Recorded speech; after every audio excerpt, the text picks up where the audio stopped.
Happy politics, and welcome to another BC Poly Hot Stove after a week break, because even the Orca needs time off every now and again. My name is Maclean K. I'm the editor-in-chief of the aforementioned Orca, and welcome to my living room if you're watching this on YouTube. I'm joined in a socially distant manner by... It's Jordan Bateman, VP Communications for the Independent Contractors and Businesses Association, the mighty ICBA, from world headquarters in Metrotown, Burnaby, BC.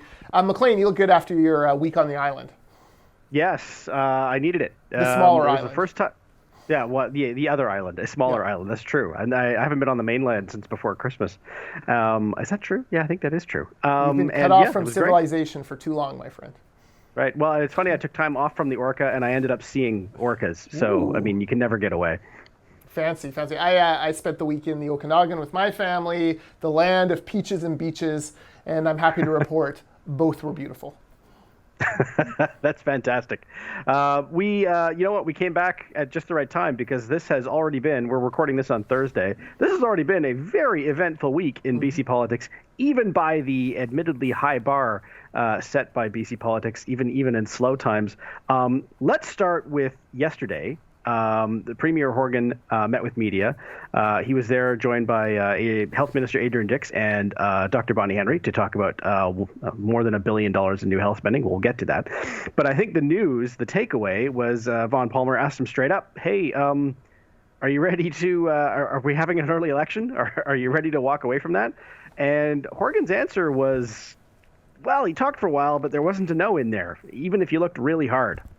Yeah, well, look, first of all, God bless Vaughn Palmer for asking the question that was actually on the minds of most people in British Columbia. No offense to weird questions about Halloween, which, is coming after Thanksgiving, and bluntly, Thanksgiving far more important for social gatherings than Halloween, but whatever. We spent a lot of time on that in that press conference, and much to the frustration of those of us watching the media masses. We should also note, he didn't meet with the media. We still do not have face-to-face press conferences going on in this province. They have them everywhere else, most other places in Canada, all over the United States, but for some reason we can't seem to figure out a way to socially distance 15 reporters in the Rose Garden to actually be able to grill Horgan properly and ask follow-ups and ask questions that aren't being monitored by his communications officers. And not to get all Shannon Waters on this, but I've gone up and down on the Shannon Waters BC Today reporting as to who gets to ask questions and who doesn't. Maybe it's just a trickle effect, but I think she's won me over. It's time for John Horgan to stand up and face the media, and that includes Bob Mackin and includes other folks that maybe he doesn't want to talk to. Anyways, let's get some in-person press conferences going so that we can grill Horgan properly. His word salad answering Vaughn Palmer on this election call. Look, Elections BC is out renting space. They're out signing up employees. They're out signing contracts with printing companies. They clearly see there's a window. You usually get a signal from the Premier's office. It's no secret that he has signaled there is a window this fall in his mind. But just come out, either say, why not rule it out? I don't understand this whole just stringing it along day after day. Last week we were away. There was an Angus Reid poll. It apparently showed the NDP up 20 points. A casual glance at the data tables of that poll leaves you a lot of moments where you go, I don't think so. A poll that has a 9-point NDP lead in the Fraser Valley, I don't think so. A poll that has a 10-point NDP lead among old white men, I don't think so. This feels like a helium pandemic poll boost. But maybe the NDP, and I'm looking at you, Jeff Meigs, maybe you are just that stupid to call an election this fall in the middle of a pandemic. Maybe you will blow another big lead like Adrian Dix did in 2017 or 2013. And maybe we will be taking our chances at the polls this fall. No, I mean, I can't argue with a single word you just said about that poll. It was one of those, you see the headline and everyone had the reactions like, they should call an election if you're an NDP supporter because they're going to blow the Liberals out of the water. They're going to wipe the Greens off the map, which might happen anyway. And but yeah, you look, as you say, you look a little closer. The NDP are not 9 points up in the Fraser Valley. It's no. As I said in my piece, is it impossible? No, I would say it's pretty close. It is impossible when there's no actual vote splitting going on. So let's keep going. This poll claims that only 60% of people who voted BC Liberal in 2017, with the unpopular Christy Clark at the helm, Only 60% of BC Liberal supporters are going to vote BC Liberal this time. I don't think so. And only 50% of Green supporters are going to vote Green this time. Again, I don't think so. Like, come on. No. So this is all the earmarks of like one of these helium. His poll numbers have helium right now. That would deflate quickly. The moment he calls an election this fall, that lead gets cut by more than half. He actually shoots himself in the foot because he takes away every systemic advantage he would have as premier. He can't travel. He can't do rallies. He's a better retail politician than Wilkinson. He can't do that. The teachers and healthcare workers who would normally power his campaigns from a volunteer point of view, they can't do anything because they're busy actually running important services during the pandemic. The Greens will. There's no BC Conservative Party to note right now, and certainly if you rush them into having to nominate candidates, they're not going to nominate good candidates on the next 3 or 2 weeks before you have to have ballots printed. So they'll be a non-factor. There'll be no vote split. Like it just has all like. I had a long talk with a center-right strategist who's done some work in BC and done work in other places as well. His name is not Hamish Marshall. It's a different guy. But yesterday, and we talked long and hard about it. Like we just could not figure out what the NDP are seeing that would make them think this is a good idea. Well, I mean, it's I wrote about this yesterday because I agree with you. I also have long been in we're not going to see an early election simply because of all the reasons you just laid out, that structurally it actually is not an advantage for them. They might, and this is me kind of reaching a little bit because, as I say, I agree with you. They might perceive that there are other emerging issues that are going to get worse before they get better. I talked about housing. Targets are simply not being met. But the most interesting one, and I think that's actually more important, is crime. And in BC's biggest urban centers, Justin McElroy at CBC had a fantastic piece about this. Affordability used to be the topmost issue, and not just in terms of, on Twitter, but, what you actually heard getting out there in coffee shops and places like that. It's crime now, and for good reason, because, where I live in Victoria, there are literal no-go zones, just blocks from where I live. And I'm not exaggerating. The city has told its own employees to stay out of the square immediately outside City Hall, and for good cause, because there's been stabbings, more than one. This is quite understandably what people are concerned about. And as I said, these aren't issues that the NDP will necessarily own. Either in the next election, whenever it is, or even just in casual conversation. I didn't even mention the overdose epidemic, which is continuing to set new records. These are just not files the NDP can avoid. And they might think, again, and this is a big might, that the pandemic has sort of pushed everything else to the side, and that they think they can coast on a perception of having managed the pandemic well, and that all these other issues are just going to fade into the background. And the longer they wait, the more things like, especially crime, are going to rise to the forefront.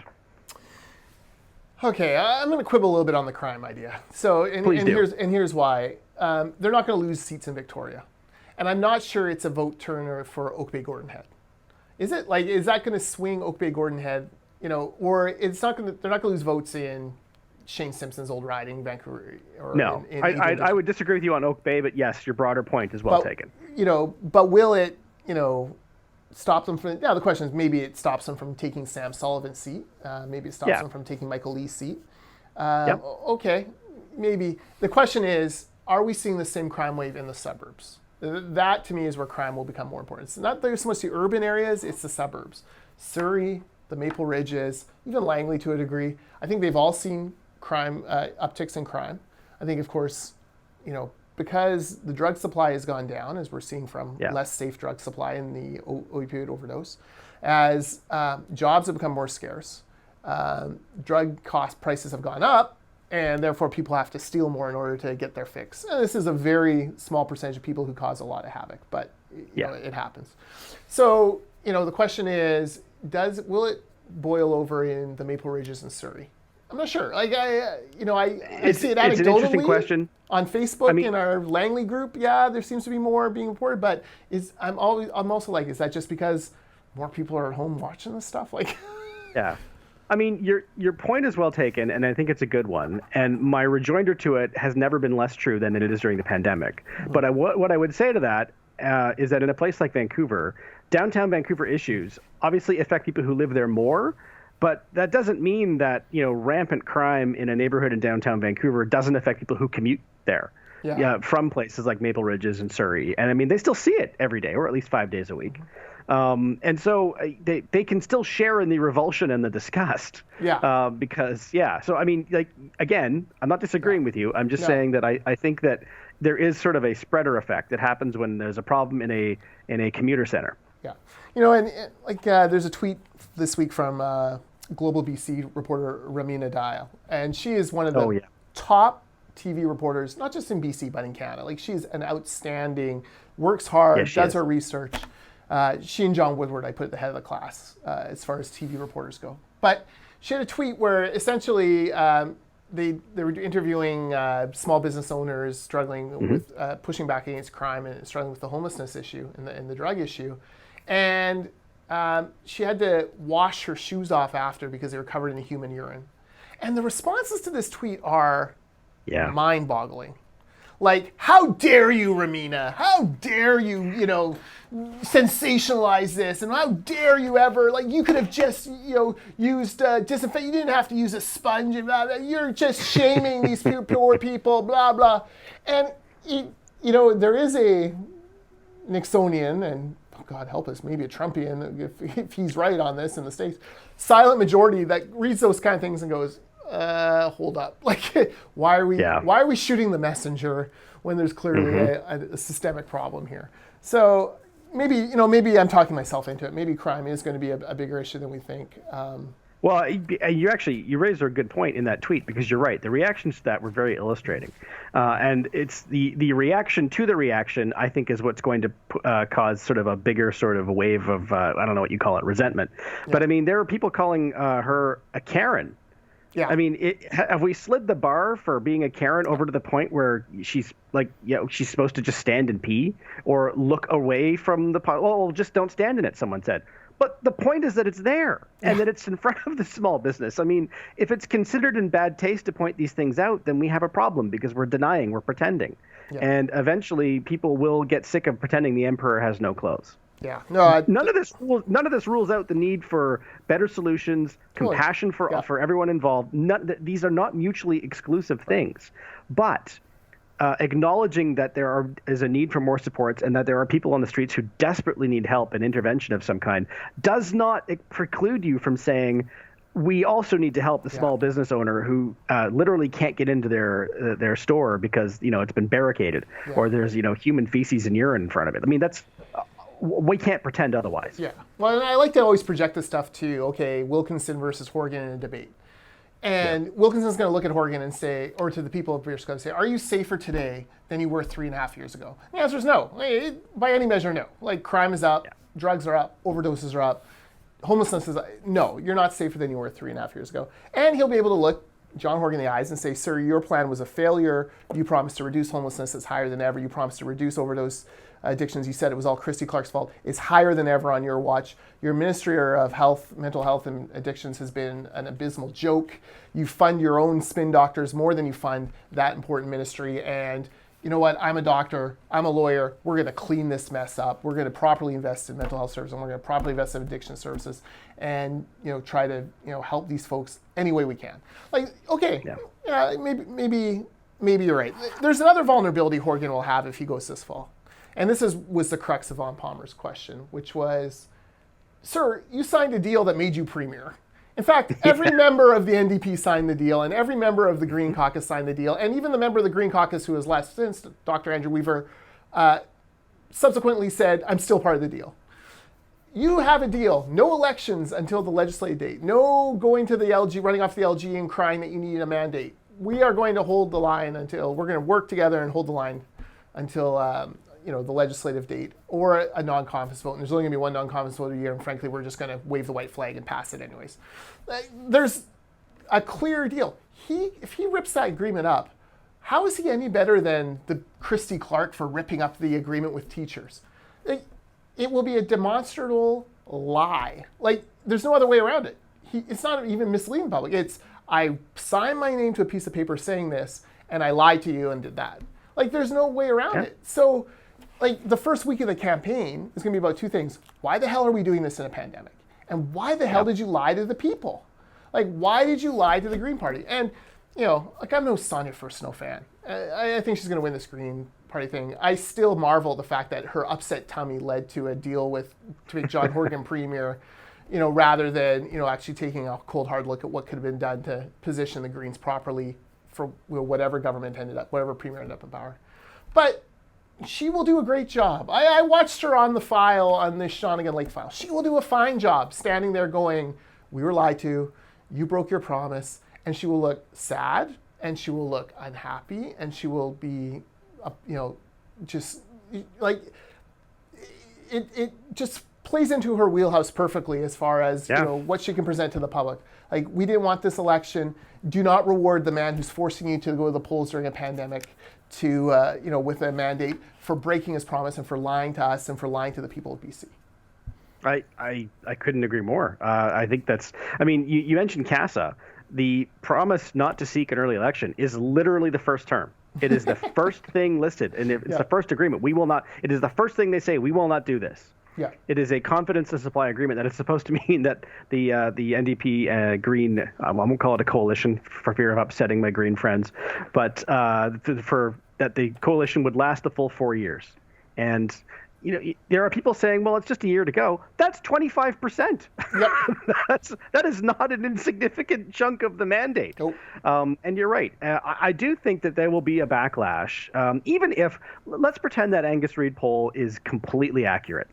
That it is not misleading. Let's just pretend for a moment. Okay. I do not believe for a second that even those voters who are leaning NDP now in places like Chilliwack, I'm having trouble pretending.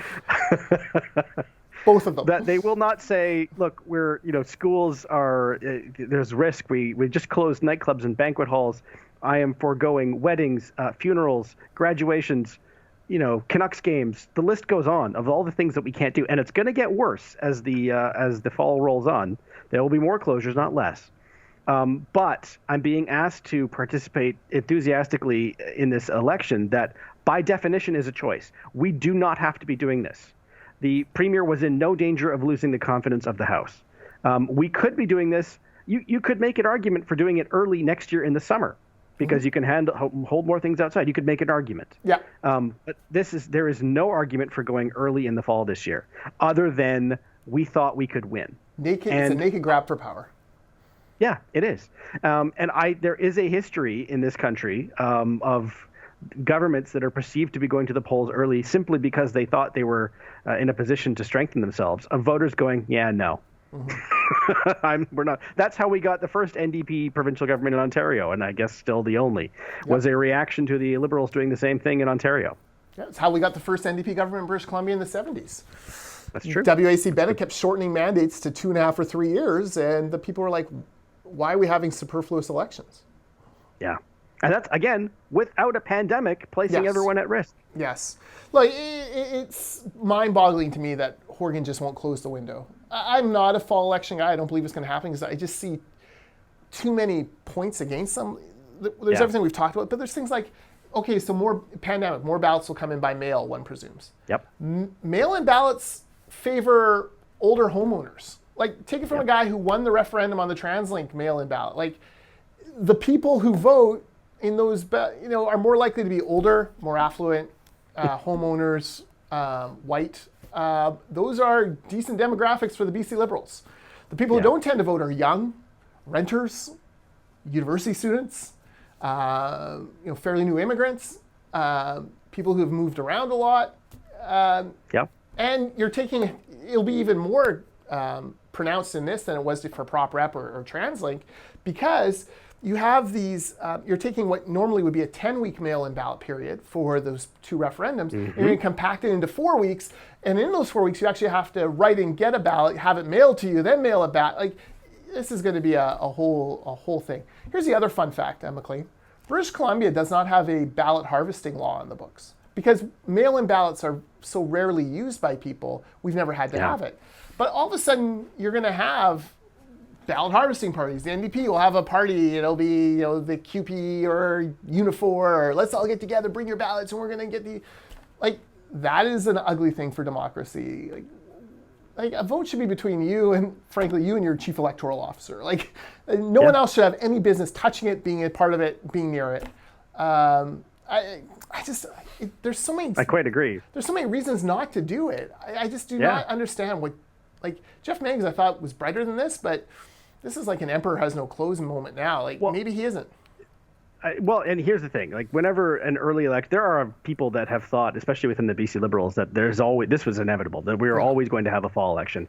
And my response to them was always like, I actually think the NDP are smarter than that. I think that they will see basically all the points that we've just laid out here and realize that, sure, they might be tempted for reasons X, Y, and Z, but when they take a cold, hard look at the pros and cons, the cons actually outweigh the pros by a pretty fair margin. Mm-hmm. And I thought that they were smart enough and frankly, political enough to see it. And maybe they still are. I mean, we might just be seeing, a government in the grips of indecision and, people on either sides of the coin here trying to make their case, and Horgan just sort of not wanting to rule anything out.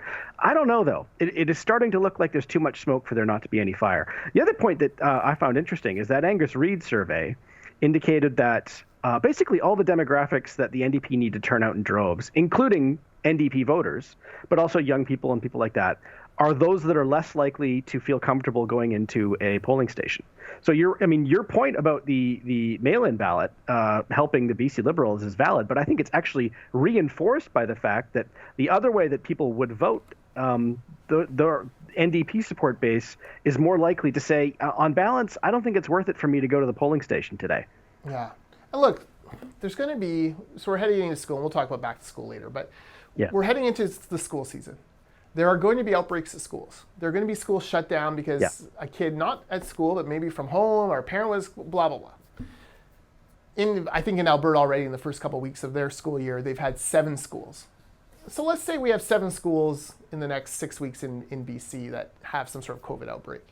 Now you and I would sit there and say, well, 7 schools out of 4,000 or whatever there are in BC, it's not a bad rate. Like, it's better than workplaces. Or offices or whatever. But the media aren't going to treat it that way. And certainly the local people treat it that way. And what if one of those schools is in Maple Ridge? What if one is in Surrey? What if one is in Oak Bay Gordon Head? Those are horrible optics. And that decision will be fully owned by the NDP because you don't get to own only the good things that you do during a pandemic. You have to own the bad things. And we've already seen like weird... Like on Monday, I think it was, or Tuesday, Bonnie Henry came out and said, no more nightclubs, no more loud music, no more fun after 10 p.m. You rotten kids have ruined everything. And I thought, and Adrian Dix was hardly there. And I thought to myself, okay, this is Dix signaling to Horgan, like, we've got to bring it in, be more careful, and no fall elections. And then the next day, you have Horgan and Dix and Bonnie Henry all standing there together, and it's like, I'm floating it, like, not just like let me quietly think about a fall election, but actually let me, expose how Vaughn Palmer is a fool for ever doubting anything other than that, right? Like, what? So Adrian Dix is the one wild card in all this, and there must be a part of him who's sitting there going, guys, I've got enough to do. I'm the health minister during a pandemic. I've been working every single day for 8 months. We just need to focus on what's important, which is getting us through this thing and the $1.5 billion more they're spending that they announced on Tuesday. Like, let's just focus on that and get through that. And he's sitting there also saying, I also know that 20-point leads in BC politics mean nothing. This man could kick a dog. Literally better than anyone in the province. Yes, this man could kick a dog and still be elected premier. The front page of the Vancouver province, which is one of the things I love to throw out there every once in a while. So he knows. So, my sense is, and this may be fan fiction, is that, you've got Meigs and Dewar in Horgan's ear yakking away, no, election. And you've got James and Dix in Horgan's other ear saying, no, like, no. So who will win? I don't know. I guess we'll find out. Yeah, well, I hope we don't have to until next year, because I still think it is, I used this phrase earlier on Twitter months ago, grotesquely irresponsible, and I stand by that. This is, if this does happen, it would be a choice and a nakedly political one. And honestly, it's just not good enough. Looking at the calendar, you're not going to have it on Thanksgiving weekend. And the moment he goes to the LG, it starts a 28-day clock. He's not going to do it call it this week because, Sonia Furstenau has to get sworn in on, or wins her race on Sunday. But then you start doing the math. Okay, so 1, 2, 3, 4. So if he called it, he could call it next Friday, and then we would have you'd be right in Thanksgiving weekend. So probably not going to happen next week. Because one of the theories I've heard is that the election has to happen on a Saturday this year, simply because you do not want to cross more public people into schools than you have to. And even though they're separated, it's still a burden on the schools, and you're already trying to figure out new systems of doing things. And frankly, schools are using every inch of space more than they ever have before. That's valid. So it sounds to me like they have to do it on a Saturday. So if that's the case, you can't do it Thanksgiving weekend. So that's out. So then, okay, you're talking about maybe a call in the last week of September, aiming for that, October 18th or October 25th, or October 17th and 24th. So anyways, I don't think it's coming this week. I don't think it's coming next week. But if he's not serious about it, like if in his mind it's only a 5% chance that he's going to do it, he should just rule it out and move on. This is just such a stupid distraction for him. And if it is a case where he's only 5% invested in doing an election this fall, even more reason to rule it out, because he's been making these blunders over and over again, and this one could easily be added to it. That's true. Well, I mean, and it's they're not exactly strictly comparable for a variety of reasons. But I mean, the same day, Prime Minister Justin Trudeau was asked about it, and he was, I mean, by his standards, I'm putting a little, I'm underlining that, he was pretty clear that they're not seeking a fall election, and I believe him. I mean, they had an election more recently, and of course, they've had some problems. But to his credit, he was asked the question, and he said, "No, we're not looking at that right now."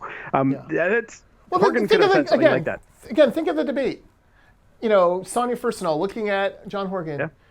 Yeah. John, what exactly did we prevent you from doing in this? Like, why are we here this fall?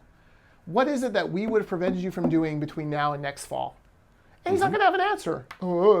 Secret ballot, I guess, on union certification. All right, well, that's a big deal to ICBA, a huge deal to ICBA. Not a big deal to the public. Certainly not enough to trigger an election. Yeah.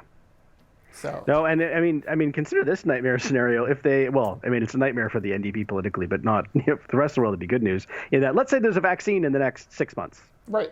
And we go to an election early, and right? Like, can you imagine having to live with that? If you're Adrian Dix, living with that from now until hopefully 50 years from now, and he enjoys a long, rich life, thinking that what, had they just stuck to what they had agreed to, and in fact set into law. They would have said, "A, we wrote out the pandemic together, yay us." But also, if anyone gets sick during an unnecessary election campaign, that is a heavy burden to bear. Yeah, no, exactly. And look, Horgan's going to be out meeting people. One presumes they're just exposing him to more risk. This is a guy who's too much of a coward to show up and have media asking questions face to face. Now you're going to put him into the public? I don't get it. All right, we have talked about this. Yes, a lot. We should also move on to today's big news. Well, hang on. One more thing about Dix's plan, the $1.5 billion plan. Yes, I have some concerns. They're adding 7,000 government staffers, contact tracing, other things. All great during a pandemic. My question is, are those contract workers or are they forever workers? Because if they're forever workers, sorry, go ahead. I was going to say it's not clear because you're right. It's That's a big bloat to payroll post COVID, whenever that is. I suspect that they, under ideal circumstances, they would be contract workers, but of course, there's no way of knowing how long the contract will be. And the NDP is not inclined to hire people on contract that are not members of unions at the best of times. That's so I've concerns about the ongoing structural cost of that. And then second of all, the flu shot push. Yes. Is 50? I think 50% about this year. Actually doing what they say, which is reducing the amount of flu that ends up in the hospitals. Great. I think at least half of the reason they're also going to push it is it's a dry run for a vaccine. Yeah. How do we do public education? How do we run enough clinics? How do we have enough doses? How do we get those doses out to every part of British Columbia, even during winter? And in that case, I'm much more keen on that program from a wave 2 pandemic vaccine program than I am from for current thing. And I'm a guy who takes a flu shot every year, so. I am as well, and I actually will be curious after the fact to see what the public buy-in rate is like compared to last year, for example, in terms of getting the annual flu shot. Because I actually don't have a good handle on what it is in a normal year. It's obviously not 100%. I'm hoping that this year's flu campaign will be more successful. But you're right. I mean, there's no guarantee that if and when, fingers crossed, we get a COVID vaccine, that the buy-in for that vaccine will be 100%. Nothing's ever 100%, but No. you're right. It's an interesting trial run. Yeah, our office was about 40% last year on taking up the flu vaccine, and we had someone actually come in the office and administer it, so it wasn't even like it was inconvenient, but only 40%. This year, we will put a lot more peer pressure on to try to get those numbers up, simply because, if you have symptoms, you can't show up for work, or you got to work from home. That's a big problem for us going forward. So. Yeah, and if you're listening to this and you don't get the flu shot, okay, I will admit something to you right now. I am a legit, and I'm not exaggerating, I am a needle phobe. They literally terrify me. I have nightmares about needles. I'm telling the truth. If I ever have to give blood for a test or something like that, I literally can't look and I start to shake. I get a flu shot every year, and it is not a fun 5 minutes, but that's all it takes. If I can go through it, you can too. Yeah. Well, 3 years ago, this week actually, I had my catastrophic leg clots. Almost lost my leg. Could have lost my life. You can read about it at theorca.ca. There's a piece from last year in which I recount that story. But that cured my fear of needles, Maclean, because ever since I've had at least once a month blood tests, and sometimes more often than that. So I am fully cured of my needle aversion. But no, I certainly understand. I think this year there'll be a lot more kids get the flu shot. Like last couple of years. I mean, H1N1, we got the kids a flu shot. Mm-hmm. I'm not sure we've done it since, but you can bet this year we will. Yeah, 100%. We should talk about this morning. In fact, for all I know, the finance minister is still talking. She was still speaking when we started taping this. That's not a comment on her speaking too long. It's just a very long event. Basically, it's an update on the budget. And the deficit in British Columbia is approaching, what is it, $13 billion? 13 bill.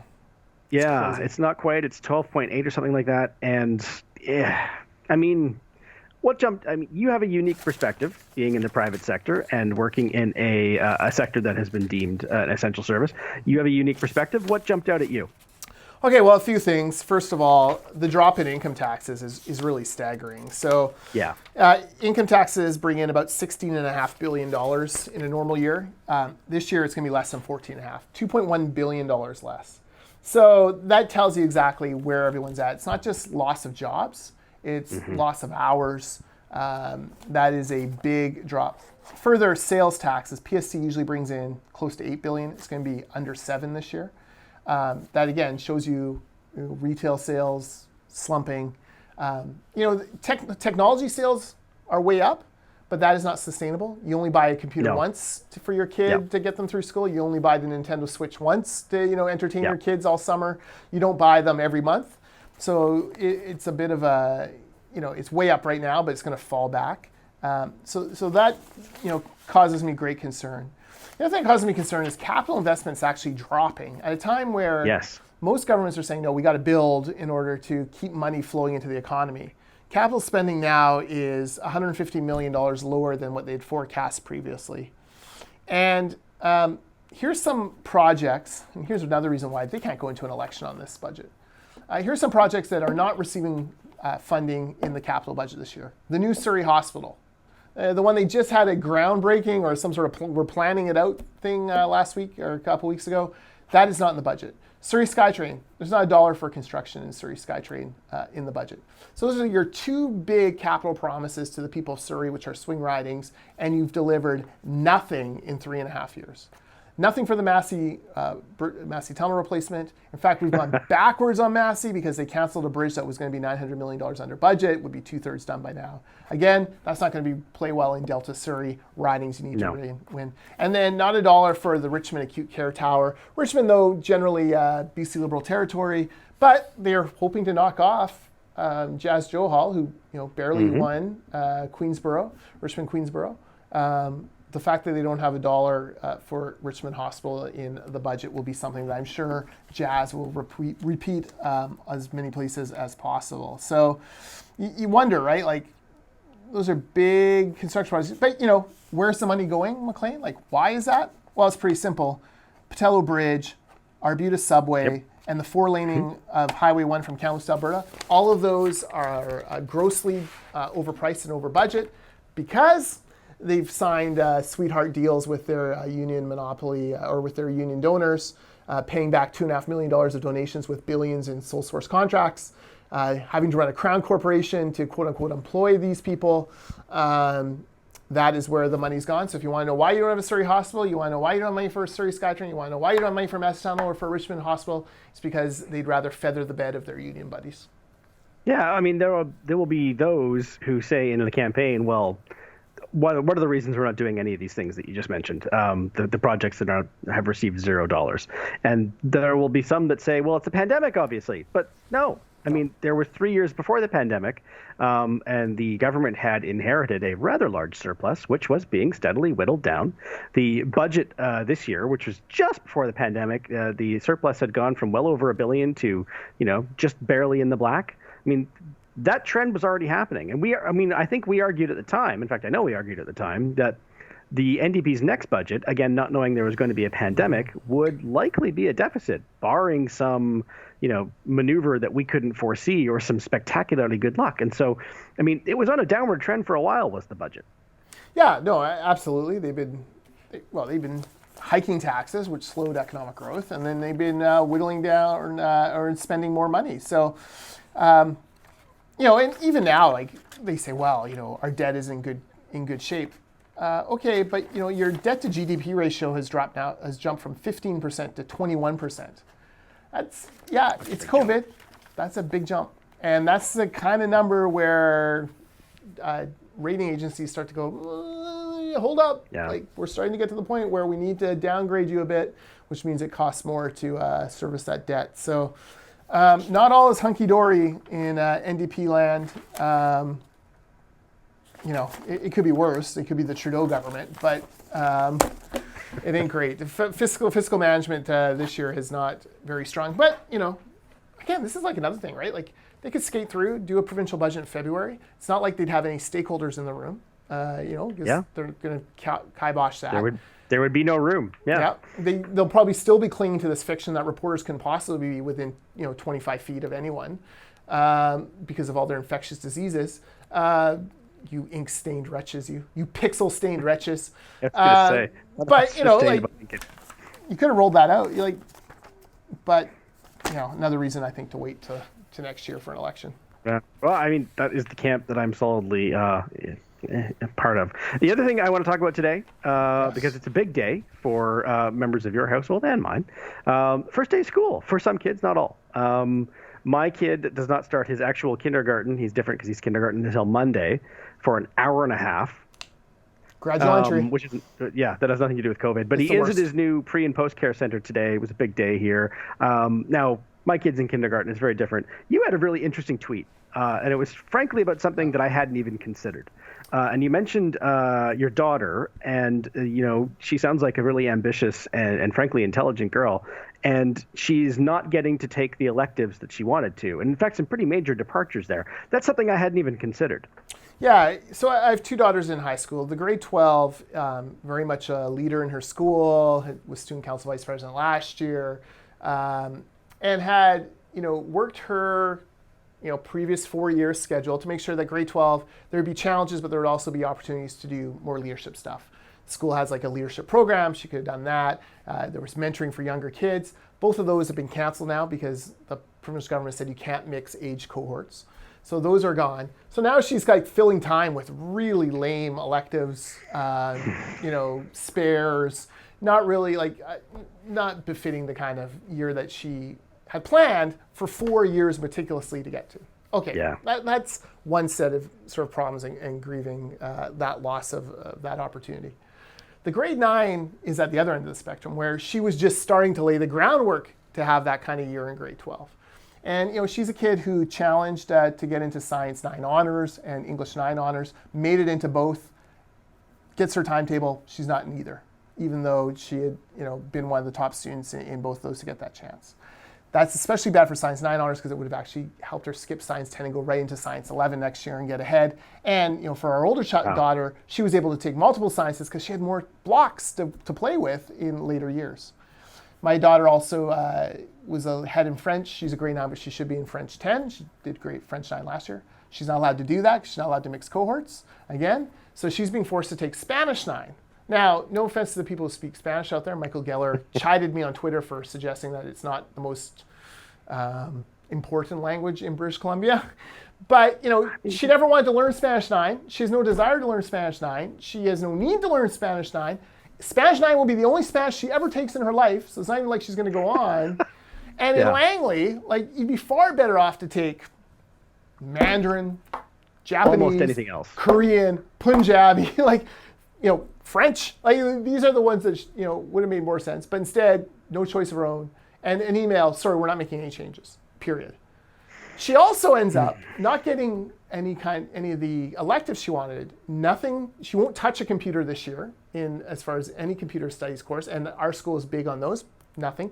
She wanted to be in musical theater. Younger kids aren't going to be allowed to do that. Instead, she's been put in Band 9. Maclean, she doesn't play an instrument. She's never touched an instrument. She never wants to touch an instrument. She's not a musical kid. Band 9. So now, I'm thinking should we go down and talk to the principal and say, listen, just give her a spare in that Band 9 slot. We'll keep her at home. I'd rather keep her at home and not expose her to the risk of, that quarter of an extra COVID, risk. Even though I'm not worried about it, I'd rather not expose her than have her sit through Band 9. What are we doing here? So very disappointing year for her. And it doesn't just affect this year. It affects the next 3 years of her course planning.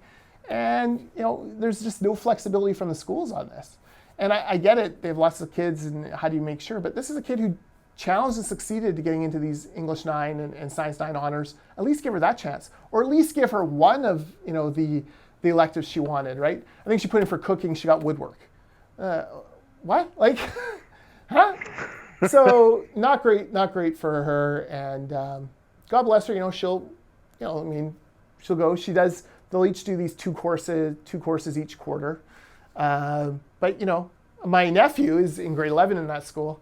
He's going to have a quarter where he has 2.5 hours of strength and conditioning every day and 2.5 hours of, it's woodwork or metalwork. I forget which. Maybe it's metalwork. Okay. That, not exactly a tough quarter. On the team or something?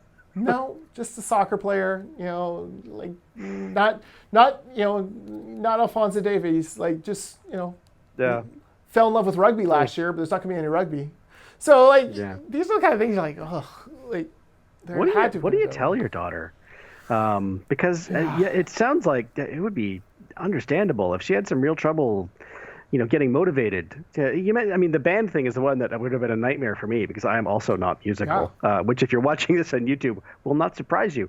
But, how do you tell a kid that, okay, you're going to have to force your way into not failing band because it's hard. No fault of your own. Well, it's hard. And then, of course, now with text messaging and groups, every kid sends their schedule to each other. And for the first 6 hours after the schedules came out, she's like, I don't have a single friend in any of these classes. She's like, am I the only kid in? What's happening here? Finally, one of her best friends put out, and they have, I think, 7 of the 8 classes together. But you're like, okay, what are we doing here? So this is a kid who is on a fast track to be a year ahead in French. She will not speak a word of French this year in school. Yeah. What are we doing? It doesn't make any sense at all. So for us, we're trying to be sympathetic and empathetic with her, but we're clear, you're getting screwed over. It's not fair. You're right. But, at least focus on this. It's going to be, Q2 is going to be light. Spanish will, you'll speak Spanish at a Dora the Explorer level by the end of it. We'll figure it out. We'll try to make it work. And it's just going to be a day by day kind of grind, I guess. But if she's in advanced level French, I can tell you from personal experience that entry level Spanish is going to be like a free A. Oh, okay. Well, excellent.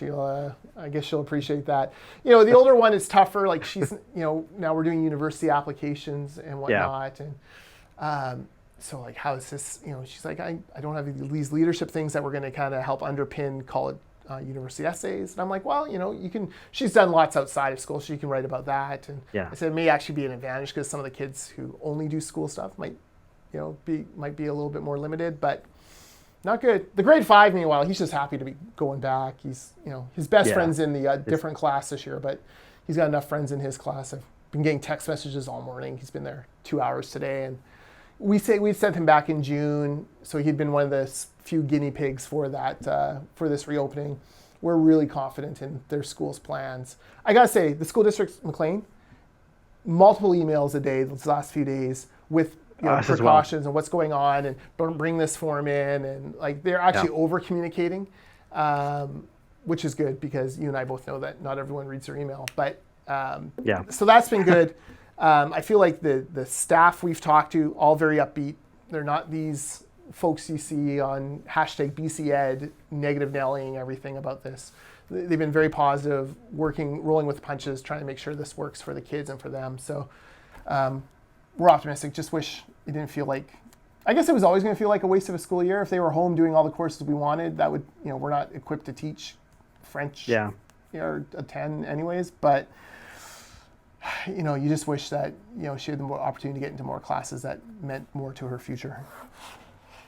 Well, my heart goes out to her, and I'm sure that she's far from the only person in that boat. As I say, when I saw your tweet, I kind of had a light bulb moment, because I've been so focused on our kid going into kindergarten, understandably, but I hadn't even thought about kids in high school, and it's just missing grade 12 in effect. Yeah. Man, like, what a block to remove from your life. It's hard. Yeah, and I try to, I don't usually tweet about the kids, but I've been trying to tweet a little bit out about their high school experience because my perception is the media have a lot of young children like you do, or a lot of grown-up children out of the house like Vaughn and Smitty and those guys, right? I think that's accurate, yeah. So there's not a lot in the high school area, but I know a lot of reporters follow me on Twitter, so at least it gives them a glimpse into what some of the high school challenges are. Also, hilarious thing, I got to tell you this hilarious thing, Maclean. Last night, my grade 12, very socially aware student had tickets to the Omaha rally or the Tulsa rally that screwed over Donald Trump. Like, very smart kid. I say to her last night, Indy, here, and she's been to a WE event in Vancouver. I'm like, Indy, you hear that WE Canada shut down? And she was astonished. Wait, what? No, they're so great. They have all these great things. I'm like, oh, Indy, like, is it not made it to TikTok yet? Like, there's a big scandal. Those guys have been, paying off the Prime Minister's family and getting $1 billion contract, and the finance minister had to resign over his ties, and kind of going through like the list. She's like, I haven't heard any of this. I'm like, oh, just Google "WE scandal Trudeau." You'll see it all. So about an hour later, she comes upstairs. She's like, I can't believe these guys. Like, I thought they were great, and then where was all this money going? I'm like, welcome to the real world, kid. I guess we're going to find out. Anyways, it hasn't made it to TikTok yet. We could have spent an entire episode talking about that because, as you say, WE Charities is shutting down operations in Canada. RIP. Maybe that's next week. And speaking of next week, we will be back. We're not taking another week off for the foreseeable future. And who knows, maybe you'll even see the inside of the legislature. I am getting rather sick of my own living room. Will the writ have been dropped? Tune in next week to find out. Oh, are you there? The audio just froze, but that's fine. Until then, you can catch us on Google Play, iTunes, Spotify, all of your favorite podcast platforms, and of course, YouTube and the mothership on the orca.ca. Until next week, I'm Maclean K. He's Jordan Bateman. Happy politics.